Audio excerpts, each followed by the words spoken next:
નમસ્કાર, હું મનીષા ઠેસે અમારી યુટ્યુબ ચેનલ ગુજરાત સમુદાયમાં આપનું સ્વાગત છે। શિક્ષણ એ વ્યક્તિના જીવનનો એક મહત્વપૂર્ણ ભાગ છે અને આ શિક્ષણથી જ સમાજનો વિકાસ આગળ થતો હોય છે। પરંતુ ગુજરાતમાં જે શિક્ષણની સિસ્ટમ છે એ કયા પ્રકારની છે? શું જે સિસ્ટમ ચાલી રહી છે તે યોગ્ય છે કે આ સિસ્ટમમાં કોઈ બદલાવની જરૂર છે? રાજ્ય સરકાર પણ શિક્ષણમાં બદલાવ માટે કે તેમના આગળ વિકાસ માટે કંઈક ને કંઈક પ્રયત્ન કરતી જ હોય છે, પરંતુ શું આ પ્રયત્ન કંઈક પૂરતા છે કે હજુ પણ શિક્ષણની ગુણવત્તામાં કંઈક સુધારો કરવાની જરૂર છે કે જેનો વધુમાં વધુ ફાયદો બાળકો પર થાય, બાળકોના માનસિક અને શારીરિક વિકાસ પર થાય? હવે આ બધાનો આધાર શેના પર છે? આ તમામ મુદ્દા પર આજે આપણે ચર્ચા કરવાના છે। ચર્ચામાં અમારી સાથે જોડાયા છે રાજેન્દ્રભાઈ બારૈયા, જે મહુવામાં એક પોતાની શાળા ચલાવે છે, દિલીપસિંહજી જામનગરથી જોડાયા છે અને જે કોચિંગ ક્લાસ ચલાવે છે। તેમની સાથે આપણે ચર્ચા કરીએ। બંને મિત્રોનું સ્વાગત છે ગુજરાત સમુદાયમાં। ખૂબ ખૂબ આભાર। સૌથી પહેલા આપને પૂછવા માંગીશ, આપ જામનગરમાં કોચિંગ ક્લાસ ચલાવો છો। ગુજરાતમાં અત્યારે જે શિક્ષણની સિસ્ટમ છે, જે ગુણવત્તાનું શિક્ષણ અપાઈ રહ્યું છે એ પ્રાથમિક શાળાઓમાં એટલે કે પ્રાઇવેટ શાળાઓમાં અપાતું હોય કે પછી ગવર્મેન્ટ શાળાઓમાં અપાતું હોય, એ સિસ્ટમમાં તમારા મતે શું લાગે છે કે બધું જ બરાબર છે કે તેની ગુણવત્તાને લઈ આ સિસ્ટમમાં કોઈ ફેરફારની જરૂરિયાત છે? મનીષાબેન, પહેલા તો ગુજરાતની અંદર છેલ્લા 30-35 વર્ષથી હું નાની ઉંમરથી જોઈ રહ્યો છું જે વ્યવસ્થાઓ શિક્ષણ માટે ગોઠવાયેલી છે એ અત્યારે એટલી હદ સુધી ખરાબ વ્યવસ્થા બની ચૂકી છે। ખાસ કરીને ખાનગીકરણને કારણે સમગ્ર ગુજરાતની અંદર ખાનગીકરણને કારણે જ શિક્ષણની અંદર વ્યવસ્થા આખી ખૂબ જ બગડી ગઈ છે। પ્રાથમિક થી માંડીને 1 થી 7 ધોરણના બાળકો છે, એની જે બેઝિક જરૂરિયાતો છે શિક્ષણમાં, પાયો જેને આપણે કહી શકીએ છીએ, એ ખાનગી શાળાઓ લઈ લ્યો કે પછી સરકારી શાળાઓ લઈ લ્યો, એની ખૂબ જ હાલત ખરાબ છે। નાના નાના બાળકોને જે શિક્ષણ આપવાનું છે એ ખરેખર મળી જ નથી રહ્યું। વિદ્યાર્થી જયારે ગુજરાતનો 9-10મા ધોરણમાં પહોંચે છે ત્યારે એને બેઝિક જે નોલેજ હોવું જોઈએ, ગુજરાતના ભવિષ્ય કયો કે પછી ભારતનું આપણે ભવિષ્ય કહીએ, એનું જે બેઝિક નોલેજ હોવું જોઈએ 14 થી 15 વર્ષના બાળકનું, એ મોસ્ટ ઓફ વિદ્યાર્થીઓની અંદર જોવા મળતું નથી। એઝ એ ટીચર હું બોલી રહ્યો છું, બહુ જવાબદારીપૂર્વક બોલી રહ્યો છું। અમે અંદર આટલા વર્ષોથી કામ કરી રહ્યા છીએ। છેલ્લા 20 વર્ષથી હું આ લાઈનમાં જોડાયેલો છું, શિક્ષણ ક્ષેત્રે જોડાયેલો છું। એક એક વિદ્યાર્થીઓના ક્લાસરૂમની અંદર 40 થી 50 વિદ્યાર્થીઓ બેઠેલા હોય છે। એનું ઓબ્ઝર્વેશન કરીને તમને હું કહી રહ્યો છું કે બાળકની અંદર સામાન્ય જ્ઞાન લઈ લ્યો કે ગણિત કે વિજ્ઞાન જેવા વિષયો છે, એનું બેઝિક નોલેજ ધોરણ 10 સુધીના બાળકોમાં મોસ્ટ ઓફ વિદ્યાર્થીઓમાં જોવા મળતું નથી। એટલે શિક્ષણની હાલત બહુ કફોડી સ્થિતિમાં છે હાલમાં। હવે જો સુધારવામાં નહીં આવે, ખાસ કરીને સરકાર અહીંયા ધ્યાન દેવાની જરૂર છે। સરકારી શાળાઓ જો સુધારવામાં આવશે અને શિક્ષકોની ભરતી કરવામાં આવશે, વ્યાયામ શિક્ષકો છે જ નહીં તો કઈ રીતે શારીરિક વિકાસ થશે બાળકોનો? પેલી વસ્તુ તો શિક્ષકોની પણ ઘટ છે। 3-3, 4-4 ક્લાસરૂમની અંદર એક જ શિક્ષક સંભાળી રહ્યા છે અને એ પણ ખાનગી શાળાઓમાં શિક્ષકોને પૂરતું વળતર પણ નથી મળતું। ખાનગી શાળાઓમાં શિક્ષકોને પૂરતું વળતર પણ નથી મળતું અને શિક્ષકોનું એટલું શોષણ થઈ રહ્યું છે। આજે ભણેલ ગણેલ વ્યક્તિ છે, જે ભણેલ ગણેલ નાગરિક છે, જેને આપણે શિક્ષક કહીએ છીએ, એનું જો શોષણ થશે તો આ રાજ્યના દેશ પ્રગતિ કઈ રીતે કરશે? એટલે બહુ મોટી સમસ્યાઓ છે। છેલ્લા 30-35 વર્ષમાં તો બહુ સમસ્યાઓ એટલી જડ કરી ગઈ છે કે આને હટાવી પણ હવે મુશ્કેલ છે બહુ। બિલકુલ બિલકુલ। રાજેન્દ્રભાઈ, તમને શું લાગે છે? તમે એક મહુવા ખાતે શાળા ચલાવી રહ્યા છો, શાળા સંચાલક છો, તમારા મતે તમને શું લાગે છે કે ગુજરાતમાં શિક્ષણની ગુણવત્તાને લઈ શું સુધારાની જરૂર છે?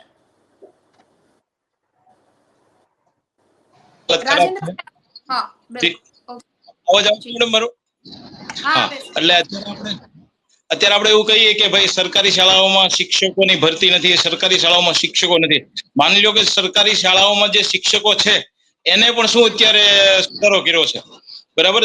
શિક્ષકોની કમી છે 100% આપણે માની શિક્ષકોની કમી છે, પણ જે હાલમાં જે શિક્ષકો છે એમની જવાબદારી નિભાવે છે પૂરા।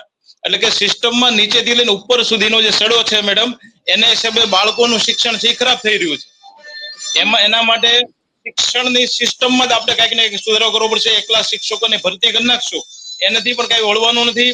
એટલે ઉપરથી કોઈ શિક્ષણનું સ્તર પહેલે ઉપરથી જ સુધારતું નીચે તો જ આપણે શિક્ષણમાં કઈક સુધારો કરી શકીએ। બાકી પ્રાઇવેટ શાળાઓ છે, હાલો આપણે એક પણ માની અમે એક પ્રાઇવેટ શાળા ચલાવી છે, અમારી જે ફીનો ધોરણ છે એકદમ નીચું છે, એટલે બહુ માપસર પ્રકારના પગારો અમે આપી શકીએ છીએ. જ્યારે અમુક જે મોટી મોટી પ્રાઇવેટ શાળાઓ જે છે કે જે ઊંચી ફીઓ લેતા હોય તેને ઊંચા પગારો દેવા જોઈએ, જ્યારે મધ્યમ કેટેગરીની શાળાઓ છે એ મધ્યમ કેટેગરીની ફી લઈ અને મધ્યમ કેટેગરીના પગારો છે આપતા હોય. પણ ખરેખર શિક્ષણનું સ્તર ગુજરાતમાં છેલ્લા 10-20 વર્ષથી જોઈએ ને તો પ્રાઇવેટીકરણ તો થયું જ છે, એમાં કઈ ઓલું ના નથી. પણ પ્રાઇવેટીકરણ શું કામ થયું છે? સરકારી શાળાઓની ખરાબ સ્તરના હિસાબે પ્રાઇવેટીકરણ થયું. જો સરકારી શાળાઓ સારામાં સારી હોત તો પ્રાઇવેટ શાળામાં કોણ છોકરા મૂકવાના હતા? કોઈને પ્રાઇવેટ શાળાની જરૂરિયાત નથી. સરકારી શાળાની સિસ્ટમ બગડી છે અથવા બગાડી દેવામાં આવી છે, એમને કારણે પ્રાઇવેટ શાળાઓનો અત્યારે સ્તર ઉભર્યું છે અત્યારે. બિલકુલ બિલકુલ. એટલે રાજેન્દ્રભાઈ નું પણ ક્યાંક એવું છે કે શિક્ષણની ગુણવત્તામાં ખાસ સુધારાની જરૂર છે.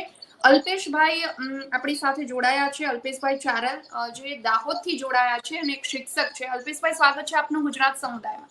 અલ્પેશભાઈ, મારો અવાજ આવે છે આપને સુધી? નમસ્કાર દરેક મિત્રોને. અલ્પેશભાઈ, આવે છે તમારા મેડમ. નમસ્કાર. હા, નમસ્કાર. હેલો. શું લાગે છે ગુજરાતમાં જે શિક્ષણની સ્થિતિ છે, ગુજરાતમાં જે ગુણવત્તાનું શિક્ષણ અત્યારે બાળકોને મળી રહ્યું છે, એ પૂરતું છે કે હજુ આ સિસ્ટમમાં કંઈક બદલાવની જરૂર છે? એક શિક્ષક તરીકે તમને શું લાગે છે? જે હાલમાં ગુજરાતની જે પરિસ્થિતિ શિક્ષણની છે એ બહુ જ ગંભીર છે.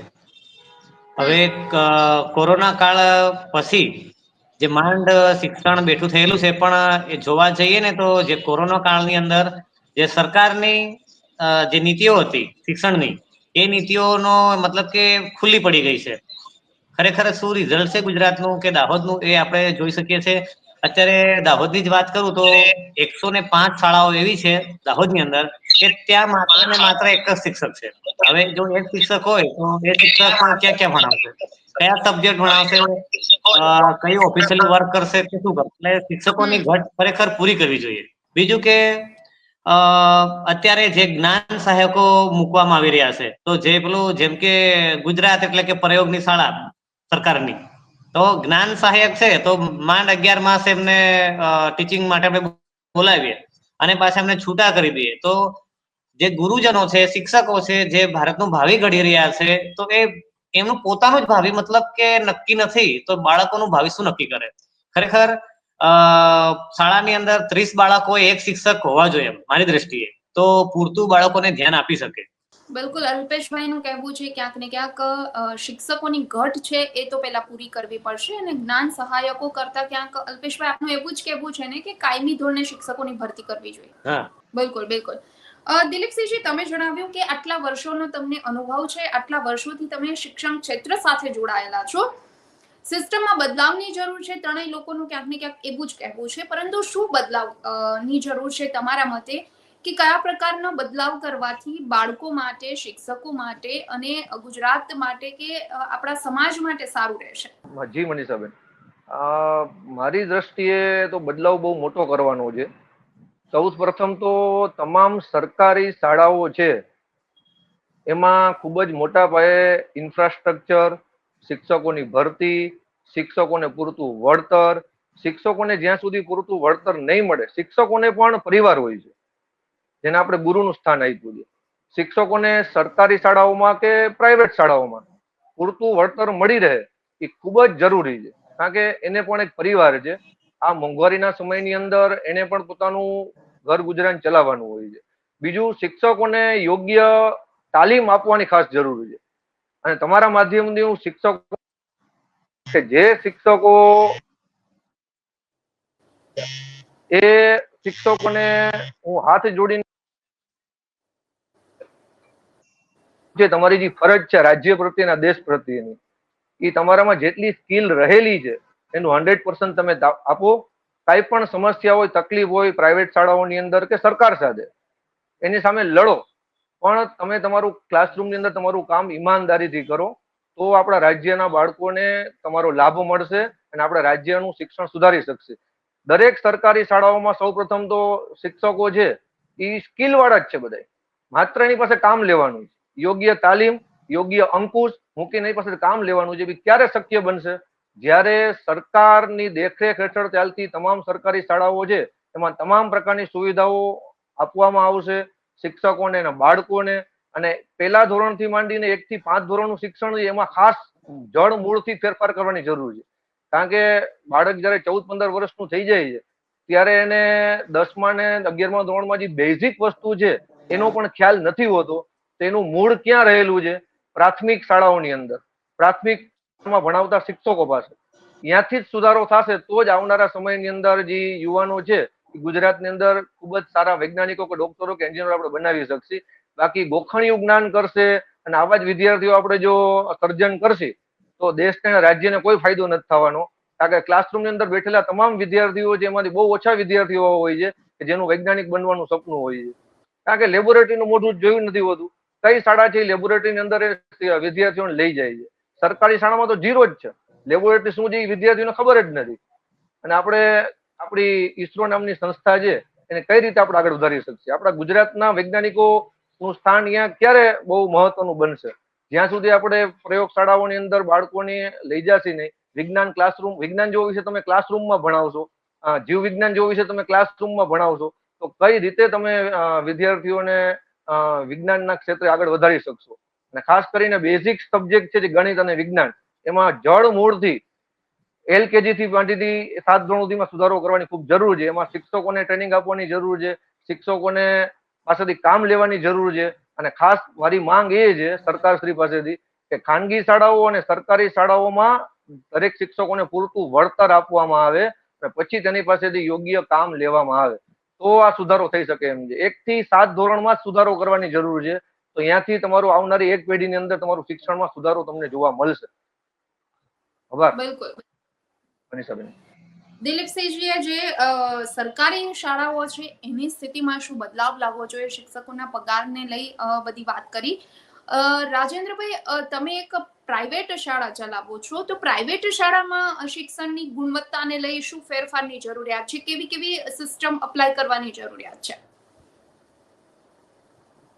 શાળાઓ કેવી છે કે તે સરકારી આદેશો ઉપર પાલન કરતી હોય 100%, પણ પ્રાઇવેટ શાળાઓ અમે અમારા વિચારો, માની લો કે દિલસિંહે કીધું કે ભાઈ લેબોરેટરીઓ સરકારી શાળાઓ નથી, અમે અમારે લેબોરેટરી છે, લાઇબ્રેરી છે, પછી અમે અમારા શિક્ષકો પાસેથી કામ લઈએ છીએ. સરકારી શાળાઓમાં કામ લેવાની સિસ્ટમ નથી. અને શિક્ષકો જયારે આ જ પ્રાઇવેટ શાળાના શિક્ષકોને જયારે સરકારી શાળામાં નોકરી મળે ત્યારે અહીંયા જેટલું કામ દે છે એટલું કામ એ સરકારી શાળામાં દેતા નથી. કારણ કે એની ઉપર ફોલોઅપ લેવાની સિસ્ટમ નથી. માની લો કે ટીપીઓ છે કે ડીઓ છે કે ડીપીઓ છે, એ યોગ્ય દરેક શિક્ષકો દરેક સ્કૂલ સુધી રેગ્યુલર પહોંચી શકતા નથી. અને શાળાઓમાં શિક્ષકો રેગ્યુલર આવે છે એ પણ અત્યારે સિસ્ટમ નથી. ક્યારે કોણ પહોંચે છે, કેવું કામ કરાવે છે. સરકારી શાળાઓના 1 થી 8 ના બાળકોને મેડમ જયારે એકડા બગડા કે વાંચતા લખતા ન આવડે, 9મા ધોરણમાં જયારે એ બાળક આવે અને વાંચતા લખતા ન આવડે સ્તર કેટલું ખરાબ છે. બીજું એ છે કે 100% ભાઈ ભૌતિક સુવિધાઓ જોવે છે પ્રાઇવેટમાં અને બધામાં. પ્રાઇવેટ શાળાઓ શું છે કે એની બેઝિક ફી લઈને એની ભૌતિક સુવિધાઓ એના પ્રમાણમાં ઊભી કરતી હોય છે. પણ સરકારી શાળાઓમાં તો સરકાર એટલી બધી ગ્રાન્ટ આપે છે તો પણ એ ઊભી કરી શકતી નથી, અથવા એમની પાછળ જે કામ લેવું જોઈએ એ નથી લેવાતું. હવે અત્યારે આપણે ડોક્ટર ને એન્જિનિયર બનાવવા માટે આપણે મહેનત કરી રહી છીએ. 100% ડોક્ટર, એન્જિનિયર કે વકીલો બનવા જોઈએ, પણ શું આપણે સારા આદર્શ વિદ્યાર્થીઓ બનાવી છીએ? અમારી પ્રાઇવેટ શાળાઓની થોડીક મહેનત અમે એ પણ કરીએ કે હવે અમે આદર્શ માનવ બનાવી. કારણ કે જે રીતે વ્યસનનું સ્તર, જે રીતની લાગણીઓ ઓછી થાય છે, માતા પિતા કે શિક્ષક અને વિદ્યાર્થીઓ પ્રત્યેના ભાવ ઘટે છે. એટલે હવે એક મહેનત આપણે એ કરવાની છે કે આપણે આપણા વિદ્યાર્થીઓમાં આદર્શના જે ગુણો હોય ને, આદર્શ માનવ તરફના ગુણો બનાવવા પડશે. એન્જિનિયર ને ડોક્ટર ને સારા વકીલો અને સારા નેતાઓ અને સારા શિક્ષકો બની જશે, સારો માનવ બની રહેશે. એ માટેની મહેનત અમે અમારી પ્રાઇવેટ શાળા કરી રહી છે અને સરકારી શાળાઓને પણ કરવાની જરૂર છે. અને બાકીની અન્ય જે કઈ સંસ્થાઓ છે એને પણ આ દિશામાં ચાલવાની જરૂર છે. હવે બીજું એ છે કે શિક્ષકો પોતાનું કામનું મહત્વ સમજે છે. અમે પ્રાઇવેટમાં તો અમે સુધારવા માટે કામનું મહત્વ સમજાવ્યું છે, તો અમારું ડેઈલી સંસ્થાના પ્રમુખ તરીકેનું મારું ફોલોઅપ હોય છે કે મારા પ્રિન્સિપલ ઉપર, પ્રિન્સિપલનું શિક્ષક ઉપર. આ જ વસ્તુ સરકારી શાળામાં છે તો કઈ નથી.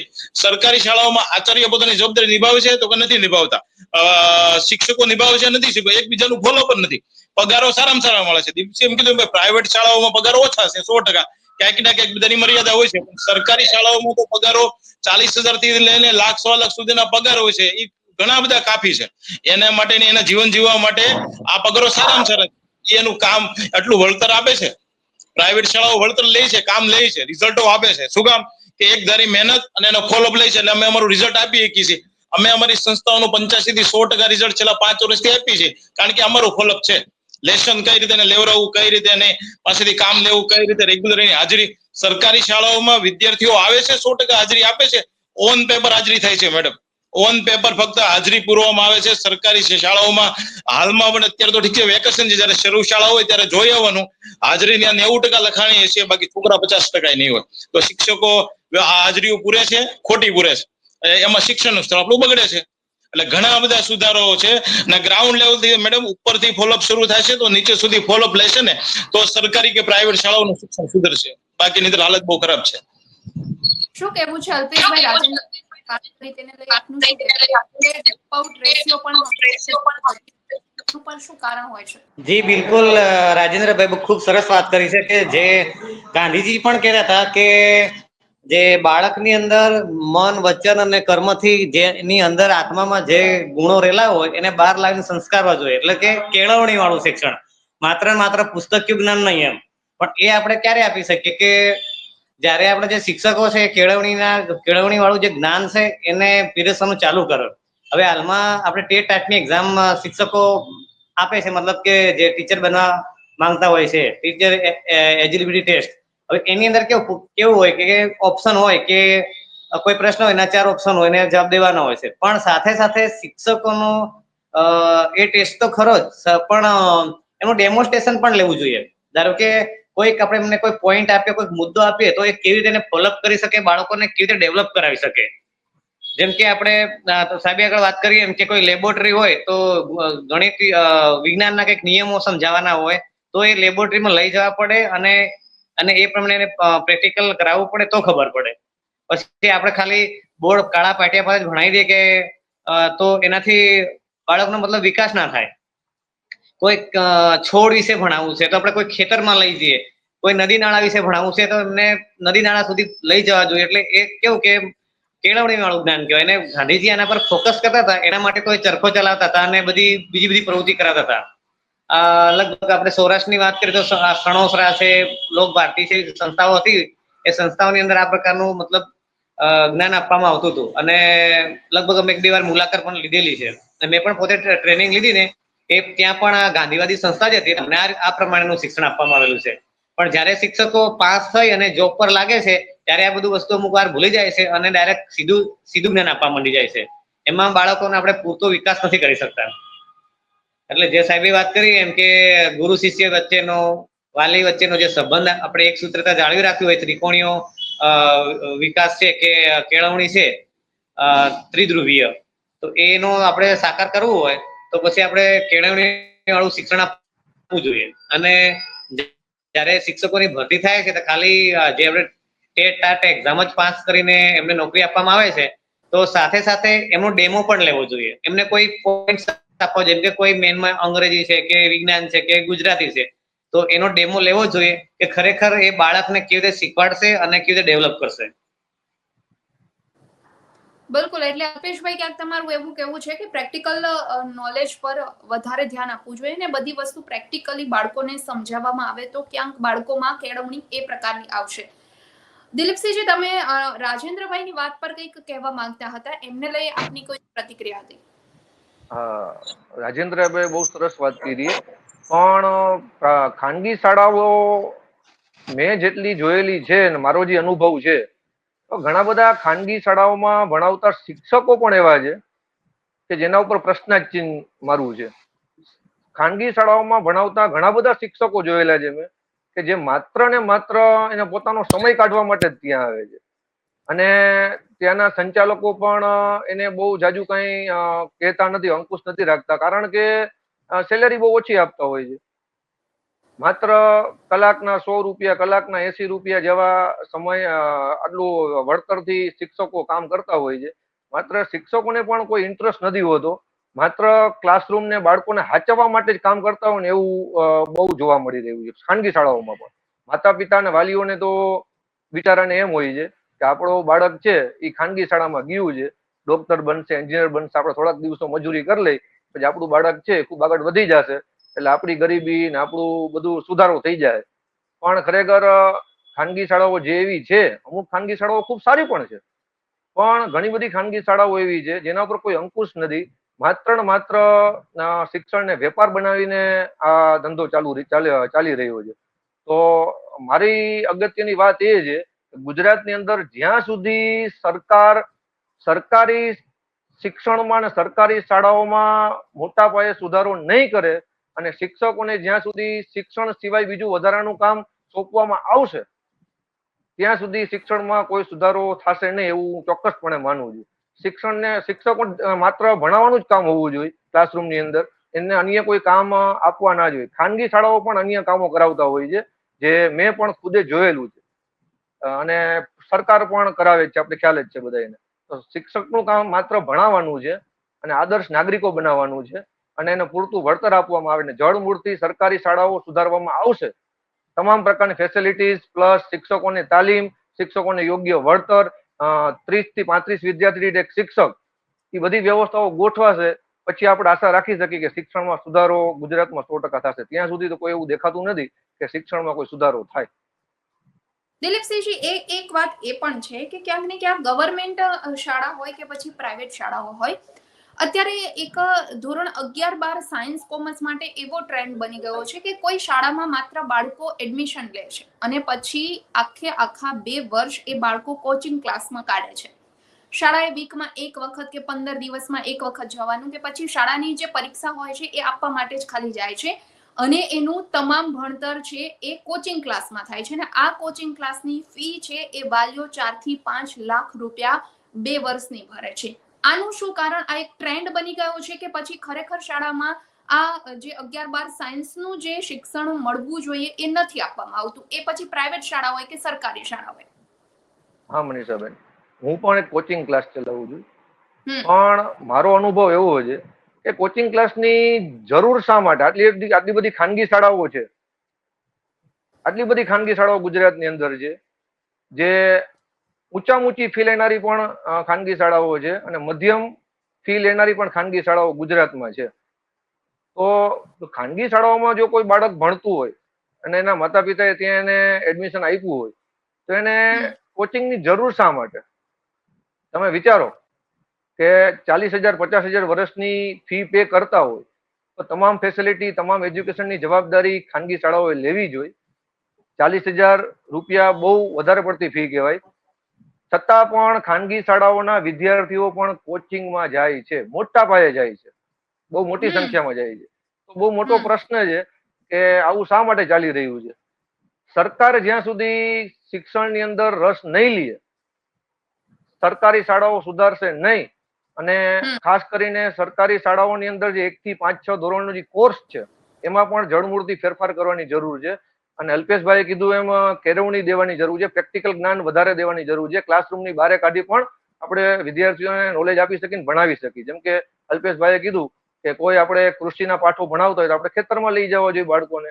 આ રીતે ઘણા બધા ફેરફારો કરશી આપણે, પ્રેક્ટિકલ નોલેજ ઉપર આગળ વધશી તો જળમૂળથી ફેરફાર થશે શિક્ષણની અંદર. બાકી શિક્ષણની હાલત અત્યારે બહુ ખરાબ છે ગુજરાત અને પૂરા દેશની અંદર. બિલકુલ બિલકુલ. રાજેન્દ્રભાઈ, એ પગાર ધોરણને લઈ એક સવાલ મને એ છે કે સરકારી શાળામાં શિક્ષકોને 60, 70, 80,000 જેવો ગ્રેડ પે એ પ્રકારના પગાર એમને આપવામાં આવતા હોય છે. હવે સરકારી શાળાઓમાં બાળકોની સંખ્યા ઘટી રહી છે, ડ્રોપ આઉટ રેશિયોનું પ્રમાણ વધી રહ્યું છે. હવે એ શિક્ષણનું સ્તર નીચે જઈ રહ્યું છે, એ કારણ હોય કે પછી શિક્ષકો દ્વારા બાળકોને પૂરતું શિક્ષણ નથી આપવામાં આવતું, એ કારણ હોય, કારણ કોઈ પણ હોય. હવે ત્યાં એવું છે કે સરકાર બજેટ ફાળવે છે, શિક્ષકોને મસમોટા પગાર પણ આપવામાં આવે છે, પરંતુ ત્યાં વિદ્યાર્થીઓ ભણતા નથી. બીજી તરફ પ્રાઇવેટ શાળાઓની મસમોટી ઘણા બધા વાલીઓને નથી પહોંચતી પણ ત્યાં સ્થિતિ એવી છે કે જે શિક્ષક એ કોઈ કોલેજ કરેલી ઘણી બધી શાળાઓ છે જે 10-12 હજાર રૂપિયા પગાર લઈ અને બાળકોને ભણાવતા હોય. હવે વિચારો કે જે શિક્ષકો ગવર્મેન્ટમાં છે કે જેમને પીટીસી બીએડ કર્યું છે અને સારી લાયકાત એમની પાસે છે, અમુક એક્ઝામ પાસ કરી છે, એ શિક્ષકો પાસે નોલેજ છે, મસમોટો પગાર પણ લે છે અને છતાં પણ એમને બાળકોને ભણાવવા નથી અથવા કોઈ સિસ્ટમને લઈ એ નથી ભણાવતા. અને બીજી તરફ પ્રાઇવેટ શાળાઓની જે સ્થિતિ છે કે જ્યાં પગાર ખૂબ ઓછો મળે છે, કોલેજ કરેલા છોકરા છોકરીઓ છે તે બાળકોને ભણાવતા હોય છે, તો ત્યાં કયા પ્રકારનું શિક્ષણ બાળકોને મળશે? સ્થિતિ આ બંને એક કહેવાય ને કે એક પહેલુંની બંને બાજુ અલગ અલગ છે. રાજેન્દ્રભાઈ, તમે મને થોડોક શોર્ટમાં એક તમારો પ્રશ્ન પૂછી લ્યો ને મેડમ, કારણ કે એ પ્રશ્ન હું થોડોક સમજી નથી શક્યો. તમને એવું લાગે છે કે જે સરકારી શાળામાં મસમોટા પગાર લઈને શિક્ષકો બાળકોને શિક્ષણ નથી આપી શકતા, કારણ કે એ કેપેબલ પણ છે, અમુક એક્ઝામો શાળામાં પ્રાઇવેટ શાળામાં જે બાળકો એવું સમજીને કે ત્યાં સારું મળે, પરંતુ માત્ર કોલેજ કરી મેડમ મ્યુટ છે રાજેન્દ્રભાઈ. જી હા, અવાજ આવે છે મેડમ મારો? હા, આવે છે. હવે તમે પ્રશ્ન એવું કીધું કે ભાઈ શા માટે સરકારી શાળામાં સારા શિક્ષકો છે, પગારો સારા આપે છે, ત્યાં સંખ્યા ઘટી રહી છે? તો એનું કારણ એ છે કે સરકારી શિક્ષકોની મહેનત કરવાની સિસ્ટમ નથી રહી, અથવા મહેનત નથી કરાવતા. જે પ્રાઇવેટ શાળાઓ મહેનત કરાવી રહી છે એવી સરકારી શાળાઓના ડિગ્રી વાળા વેલ ક્વોલિફાઈડ શિક્ષકો સરકારી શાળાઓમાં છે, પણ એમની મહેનતની રુચિ નથી અથવા એમનું ફોલોઅપ નથી આવતું, એટલે એ મહેનત નથી કરાવતા. એટલે વાલીઓ છે એ સરકારી શાળાઓમાં છોકરાઓને મૂકવાને બદલે પ્રાઇવેટ શાળા તરફ વળ્યા. હવે બીજો પ્રશ્ન આપનો એવો હતો કે ભાઈ પ્રાઇવેટ શાળાઓમાં 12,000-15,000 રૂપિયાના કે ઓછા પગારથી કામ લેવામાં આવે છે. દરેક ઠેકાણે એવું નથી હોતું મેડમ. જે સાયન્સના શિક્ષકો છે એના પગારો તો ઘણી વખત સરકારી શાળાના શિક્ષકો કરતા પણ વધારે આપવામાં આવેલા હોય છે. એટલે પગારોના દર તો એક છે કે એકબીજાની લાયકાત, એકબીજાની જરૂરિયાત મુજબ એમને પગારો દેવામાં આવતા હોય, અને એ રીતે પણ પ્રાઇવેટ શાળાઓમાં કામ લેવાની સિસ્ટમ સારી છે. માની લો કે હું મારા સંસ્થાનો સંચાલક હોય તો હું મારું ફોલોઅપ મારા આચાર્યથી લઈને મારા શિક્ષકોથી લઈને મારા વાહનના ડ્રાઈવર સુધીનું ફોલોઅપ ત્યાં જ હોય, જ્યારે આ જ વસ્તુ સરકારી શાળામાં નથી. એટલે સરકારી શાળા તમને રિઝલ્ટ નથી આપી શકતી, પ્રાઇવેટ શાળા આપે છે. હા, હું એક એનો વિરોધ કરું છું કે જ્યાં લાખોની સંખ્યામાં ફી લેવાતી હોય છે, જ્યારે અમારી તો બહુ મધ્યમ શાળા છે કે 2,000 થી લઈને 5,000 રૂપિયાનું અમે સત્રની ફી લઈને અમે ચલાવી છીએ. એટલે હું લાખોની ફીની કેટેગરીમાં હું નથી આવતો, એટલે એ કેટેગરીનો હું વિરોધ કરું છું કે એટલી બધી ફી કે આટલું બધી પ્રાઇવેટીકરણ ન હોવું જોઈએ કે જ્યાં વાલીઓનું શોષણ થાય. જ્યારે અમે ચલાવી છીએ એકદમ સહકારથી ચલાવી છીએ, એટલે કે સેવા ભાવે ચલાવી છીએ. અમારે દાનના આધારે અમારી સંસ્થા ચાલે છે, એટલે કે દાનના આધારે ચાલતી હોય એટલે ફીની સિસ્ટમ બહુ નીચી હોય. જ્યારે મોટી ફી લઈને જે ચલાવતા હોય એની સિસ્ટમ આખી મેડમ અલગ હોય છે, એ એક કંપની બની ગયેલી હોય છે. જ્યારે અમારી જે છે એ કંપની નથી બની ગયેલી, એક સેવાના સહકારથી ચાલતી હોય, એટલે અમે આ સિસ્ટમથી ચાલીએ છીએ. પણ અમે શિક્ષક ઉપર અમારી ટીમનું ફોલોઅપ સારું હોય છે, જ્યારે સરકારી શાળાઓમાં ઊંચા પગારો હોવા છતાં પણ એનું ફોલોઅપ નથી હોતું. ટીપીઓ થી લઈને ડીપીઓ કે ડીઓ નું દરેક શાળા ઉપર ફોલોઅપ નથી આવતું, રિઝલ્ટ આવતું નથી. સરકારી શાળાઓનું રિઝલ્ટ 10-20% થી લઈને 50% વચ્ચે રહી છે, જ્યારે પ્રાઇવેટ શાળાઓ એવરેજ તમને 80 થી 100% રિઝલ્ટ આપે છે. એનું કારણ કે એની મહેનત છે. બાકી શિક્ષકો તો સારામાં સારા સરકારીમાં છે જ તે, પણ રિઝલ્ટ નથી આપી શકતા અથવા મહેનત નથી કરી શકતા, એટલે આ ટ્રેન્ડ થોડોક પ્રાઇવેટ તરફ વળ્યો છે. બાકી કોઈને પ્રાઇવેટ શાળામાં મૂકવાની ઈચ્છા નથી. કોઈને લાખ કે 2 લાખ રૂપિયા 5 લાખ રૂપિયા ફી ભરવાની ગણતરી નથી. જો 1,000 રૂપિયામાં 500 રૂપિયાની ફીમાં જ કામ પતી જતું હોય સરકારી શાળામાં, તો કોઈ ખર્ચો કરવા માટે કોઈ ત્યાં તૈયાર ન હોય. પણ એક મજબૂરી છે કે માણસો પ્રાઇવેટ તરફ જઈ રહ્યા છે. બિલકુલ.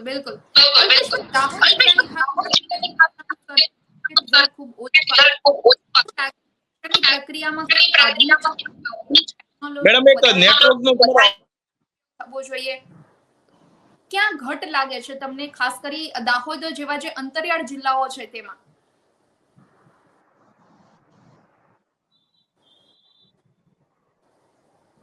અલ્પેશભાઈ, મેડમ પ્રશ્ન ફરી પૂછો, નેટવર્ક પ્રોબ્લેમ હતી. દાહોદ જેવા અંતરિયાળ જે જિલ્લાઓ છે કે શિક્ષણનું સ્તર નીચું છે, રિઝલ્ટ ખૂબ ઓછું આવે છે, તો તમને શું લાગે છે ક્યાં ઘટ છે? ક્યાંક આધુનિકતા તરફ વળેલ શિક્ષણ પ્રણાલીની ઘટ છે, ટેકનોલોજીનો અભાવ છે, શું લાગે છે તમને?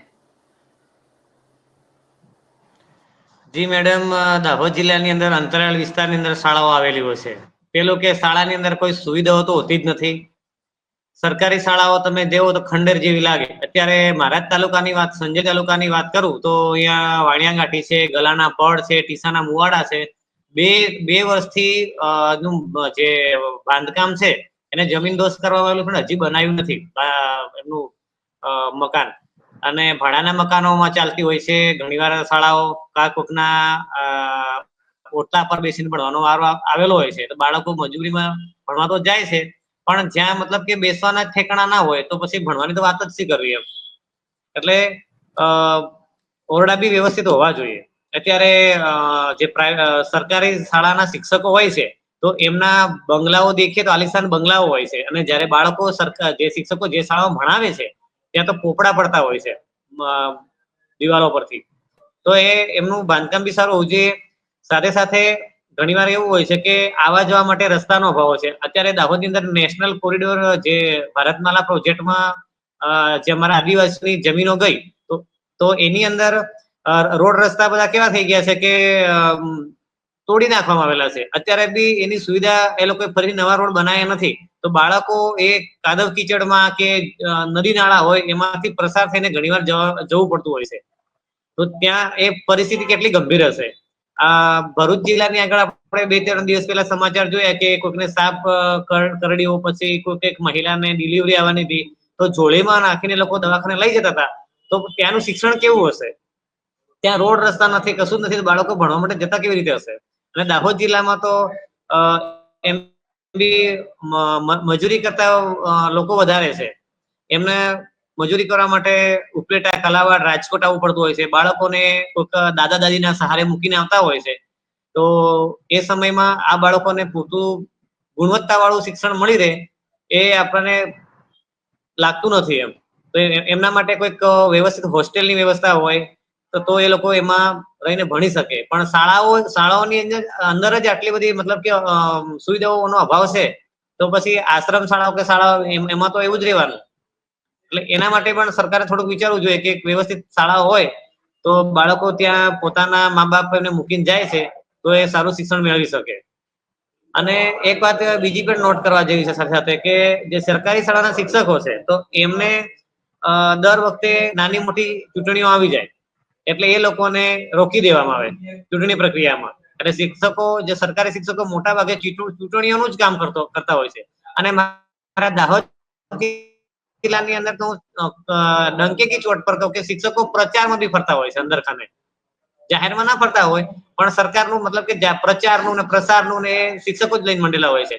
એટલે સરકારી શિક્ષકો ચૂંટણીઓનો પ્રચાર કરતા હોય છે. ત્યાં બાળકોને ધ્યાન કોણ દોરે અને ટકોર કરવા વાળું પણ કોણ? એટલે આ પણ એક સિસ્ટમમાં થોડીક સુધાર લાવવાની જરૂર છે કે શિક્ષકોને શિક્ષણ કાર્ય કરે એનાથી ઇતર પ્રવૃત્તિઓમાંથી એને બાકાત રાખવા જોઈએ. અને જે શિક્ષકો ભણાવવાનું છોડી અને પ્રચાર પ્રસારમાં લાગેલા હોય તો એમને પણ કંઈક થોડી ઘણી કંઈક સજા થાય કે એના પર કંઈક નોટિસો આવે એવું તેવું કંઈક સિસ્ટમ હોવી જોઈએ. મોટા ભાગના શિક્ષકો મતલબ કે 50% ઉપરના શિક્ષકો ચૂંટણી પ્રચારમાં પડેલા હોય છે અહીંયા તો દાહોદમાં તો. અને રાજકારણી એમના સગાવાલા હોય છે બધા, એટલે બધું ભીનું સંકેલી લેતા હોય છે. એટલે એમના છોકરાઓ તો મોટી સ્કૂલોમાં પ્રાઇવેટ શાળાઓમાં ભણે જ છે, પણ જે સરકારી શાળાના બાળકો છે એમનું શિક્ષણની બિચારાનો ગંભીર પરિસ્થિતિ છે એમની. ક્યાંક ને ક્યાંક બદલાવની જરૂરિયાત છે અને જે પ્રકારની સિસ્ટમ પર ગુજરાતનું શિક્ષણ ચાલી રહ્યું છે એમાં બાળકો ભણશે તો સમાજનો વિકાસ કેવી રીતે થશે? એ પછી પ્રાઇવેટ શાળાઓ હોય કે સરકારી શાળાઓ હોય, એટલે ક્યાંક ને ક્યાંક જો સિસ્ટમમાં જોઈતા પૂરતો બદલાવ લાવવામાં આવશે અને એ શિક્ષકોની ભરતીનો મુદ્દો હોય, શિક્ષકોના પગારનો મુદ્દો હોય કે પછી અન્ય કોઈ મુદ્દો હોય. દિલીપસિંહજી, આપ કંઈક કહેવા માંગો છો? ટૂંકમાં જણાવશો. અલ્પેશભાઈએ બહુ સાચી વાત કરી કે શિક્ષકો જે તે પક્ષના પ્રચારમાં પણ કામ કરતા હોય છે. એ તો સાચું જ છે. મેં તો એવા શિક્ષકો જોયા છે કે ખાનગી શાળાઓ પોતાની સ્કૂલનો પ્રચાર કરાવવા માટે શિક્ષકોને મોકલે ડોર ટુ ડોર વેકેશનમાં સંખ્યા કરવા માટે. એવા શિક્ષકો મેં જોયેલા છે. શિક્ષકોને નથી કરવું હોતું છતાં પણ મજબૂર કરવામાં આવે છે અને એને પોતાની શાળાનો પ્રચાર કરવા માટે ડોર ટુ ડોર મોકલવામાં આવે છે. હવે આપણું શિક્ષણ કઈ તરફ જઈ રહ્યું છે આપણે નજરે જોઈ રહ્યા છીએ અને આપણે કઈ કરી શકતા નથી. બિલકુલ. એટલે આપ સૌનું ક્યાંક ને ક્યાંક એવું જ કહેવું છે કે શિક્ષણની સ્થિતિ ખૂબ ગંભીર છે અને એમાં ક્યાંક ને ક્યાંક બદલાવની જરૂરિયાત છે. ચર્ચામાં અત્યારે બસ આટલું જ, પરંતુ આપના પણ કોઈ મુદ્દા હોય, આપ પણ અમારી સાથે કોઈ મુદ્દા પર ચર્ચા કરવા ઈચ્છતા હોય તો સ્ક્રીન પર અમે જે વોટ્સએપ નંબર આપી રહ્યા છીએ તેના પર આપ અમારો સંપર્ક કરી શકો છો. આવતીકાલે કોઈ નવા ટોપિક પર ચર્ચા કરીશું. અત્યારે ચર્ચામાં બસ આટલું જ. નમસ્કાર. વિડીયો પસંદ આવ્યો હોય તો લાઈક અને શેર કરવાનું ભૂલશો નહીં અને ખાસ અમારી ચેનલ ગુજરાત સમુદાયને સબસ્ક્રાઇબ કરી લેશો. આવતીકાલે કોઈ નવા ટોપિક પર ચર્ચા કરીશું.